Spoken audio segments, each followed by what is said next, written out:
నమః శివాయ. ఓం నమో నారాయణాయ. నరదృష్టి నివారణ, కర్మ నివారణ, సంచిత కర్మ, ప్రారబ్ధ కర్మ, ఆగమిక కర్మ, దగ్ధ నివారణ, తులాభార కాల భైరవాయ నమో నమః. ఓం మహాదేవ్యై చ విద్మహే విష్ణుపత్నీ చ ధీమహి తన్నో మహాలక్ష్మి ప్రచోదయాత్. హరి ఓం.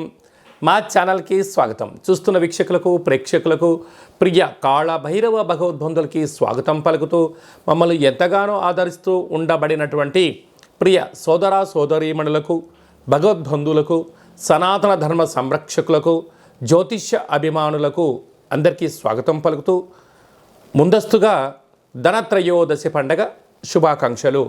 అందరి ఇంట లక్ష్మీదేవి స్థిరనివాసంగా ఉంటూ అందరికీ భోగభాగ్యాలను, సుఖశాంతులను ప్రసాదించాలని కోరుకుంటూ ఆశీర్వచనం.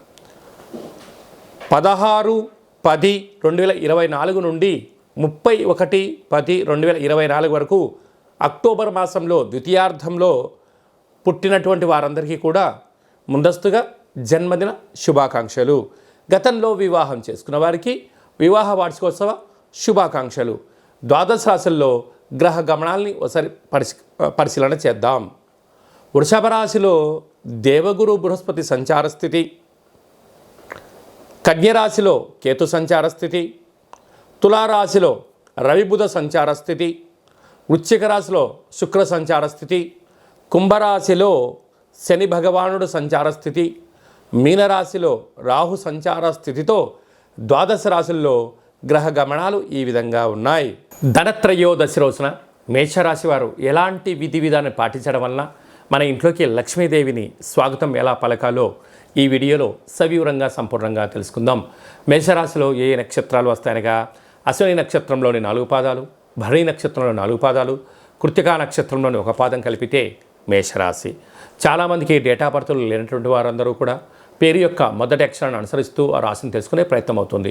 చూ, చే, చో, లా, లీ, లు, లే, లో, ఆ అక్షరాల వారందరూ కూడా మేషరాశి జాతకులు అని చెప్పి గమనించాలి. మేషరాశి యొక్క అధిపతి కుజ భగవానుడు.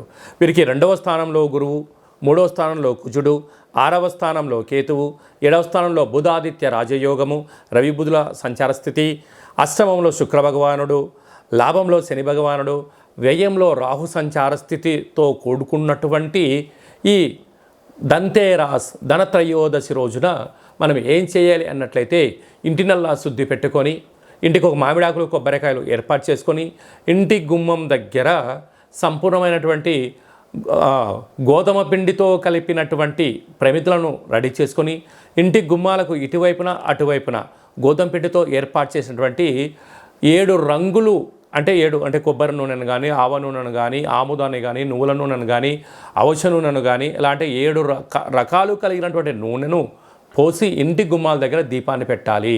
అలాగనే పూజా మందిరంలో సిరులు కలిగినటువంటి లక్ష్మీదేవి అమ్మవారిని ఫోటోగా ఏర్పాటు చేసుకొని పల్లీల నూనె అంటే వేరుశనగ నూనెతో దీపం పెట్టడం, అమ్మవారికి పసుపు లేక ఎరుపు రంగు జాకెట్తో రంగులతో కలిగినటువంటి అలంకరణ చేసుకోవడం, అలాగా గులాబీ పూలతో అర్చన చేయడం వలన జాతకంలో ఉన్న గ్రహ దోషాలు తొలగిపోతాయి. అలాగే అమ్మవారి దగ్గర అఖండ దీపాన్ని వెలిగించేటువంటి కాల సమయంలో కింద అష్టదళ పద్మాన్ని వేసి గుమ్మడికాయను సగభాగాన్ని కట్ చేసి కూష్మాండ దీపాన్ని ఏర్పాటు చేసుకొని ఈ యొక్క దీపాన్ని నవధాన్యాల పైన ఉంచుకొని పూజ చేసినట్లయితే రుణ సమస్య, రోగ సమస్య, కుజదోషము, సర్పదోషము, నాగదోషము లాంటివి తొలగిపోయి లక్ష్మీదేవి కాశీలు కలుగుతాయని చెప్పి గమనించాలి. అలాగనే సాఫ్ట్వేర్ ఉద్యోగస్తులు, హార్డ్వేర్ ఉద్యోగస్తులు, వ్యవసాయ సోదరీమణులు, గృహ భవన నిర్మాణ కార్యక్రమం చేసేటువంటి వారు, నూతనమైన ఉద్యోగ ప్రయత్నం చేసేవారు ఈ ధనత్రయోదశి రోజున మహాలక్ష్మీదేవి అమ్మవారికి ఒక సౌభాగ్య ముడుపును కట్టి దేవాలయంలో సమర్పించడం వల్ల మీకు అంతా యోగం కలుగుతుందని చెప్పి గమనించాలి.